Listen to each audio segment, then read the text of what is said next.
Your Excellency, Chief of Staff, Ministers of State, Nima, Nama, chiefs and elders of traditional authorities here present, the UN Resident Coordinator in Ghana, mayors, President of the Cities Alliance Assembly, all of Cities Alliance members and partners, friends from the media, ladies and gentlemen.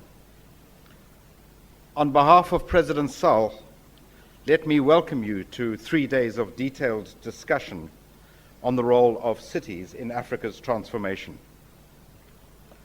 And while there are specific conditions in Africa and between African countries and between African cities, nonetheless, what we are discussing is part of a universal challenge found all over the world. Growing inequality, social exclusion, the denial of human rights in many places, gender inequality, and significant environmental degradation. The main message, which I know we all understand, is that our current growth patterns are unsustainable.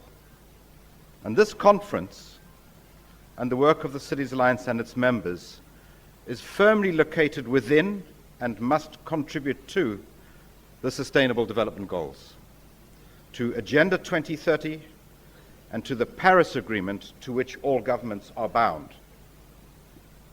And I ask you, please read and understand these agreements, and understand the targets, and consider how they have to change the way in which we live, because I don't think we have fully comprehended yet the scope and the scale of the change in our daily life that is going to be necessary in order to achieve these goals.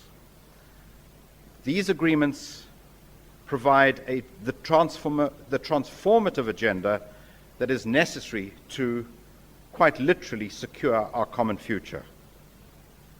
Now, technically, I would argue these challenges are achievable and not even particularly difficult.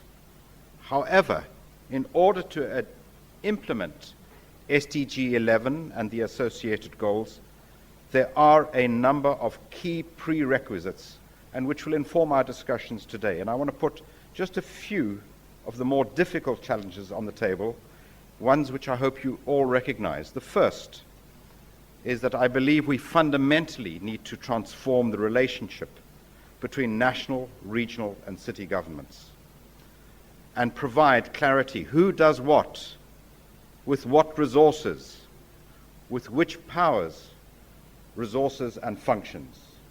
This is an unanswered question in too many countries.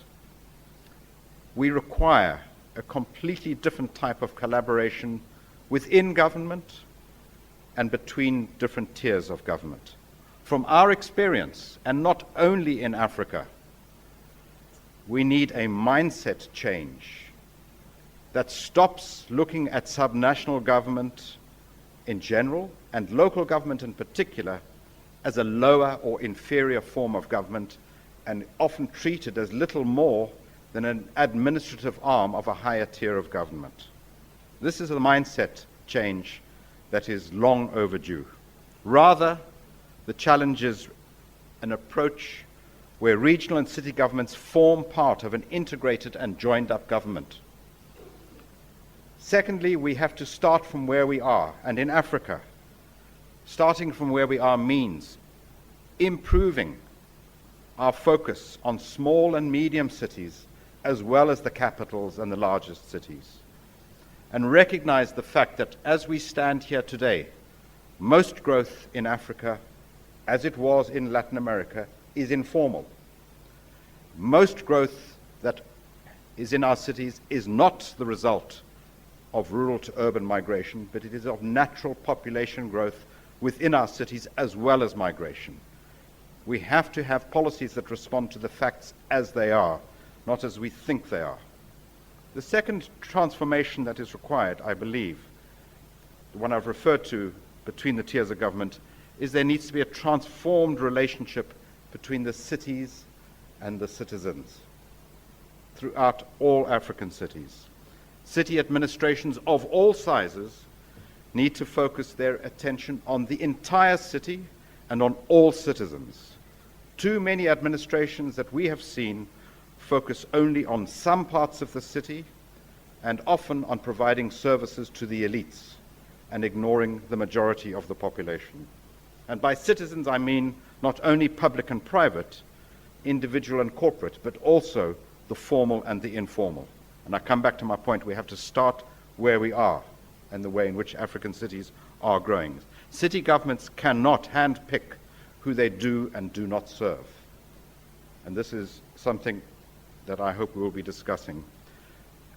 A priority for city administrations will be to urgently arrest the growing inequality that particularly affects the urban poor, and within the urban poor and all citizenship, women and girls.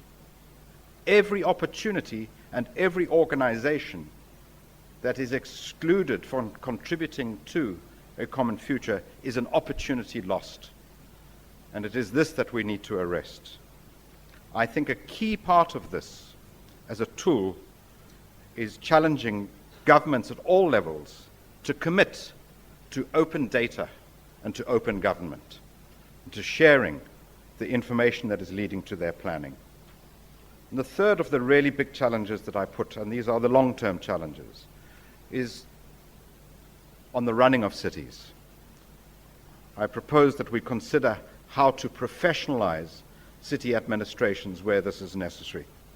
Cities should be run as enterprises with strong and accountable political leadership, but supported by the best professional skills that can be obtained. And this begs the question, who is going to run the hundreds and thousands of African cities of all sizes all over the continent? How do we, challenging ourselves, turn local government into a real career opportunity for the best professionals and our graduates looking forward? From where we sit as the Cities Alliance, this is one of the areas attracting the least attention, and we see as potentially one of the biggest obstacles to achieving the promise that African cities do need to achieve. And to address this long-term question, there's an immediate prior question which says, are the African universities teaching the skills that we need to most effectively run our cities? Finally, we turn the attention to ourselves, the role of development partners. And we know, new thinking and behavior by all development partners. In the first instance, we need to move beyond just the multilateral and bilateral agencies to also include and embrace the private sectors, universities and knowledge institutions, cities themselves, non-governmental organizations. All need to be brought in as part of the troops to change the future of African cities.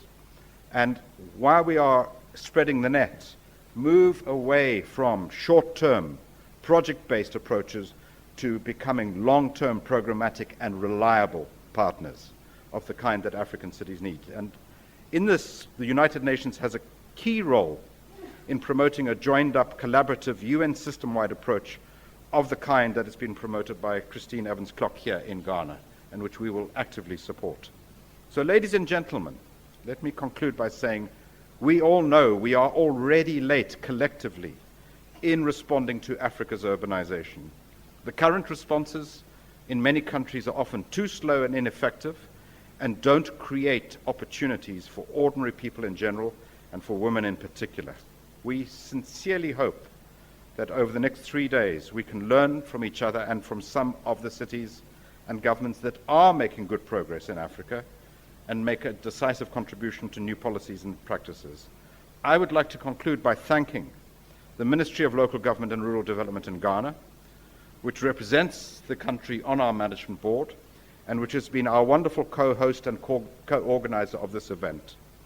I want to thank all of you, the delegations that have traveled here to Accra, and I want to conclude by thanking my wonderful staff for putting together this program and the leadership of my colleague, Erica Puspa. Thank you very much.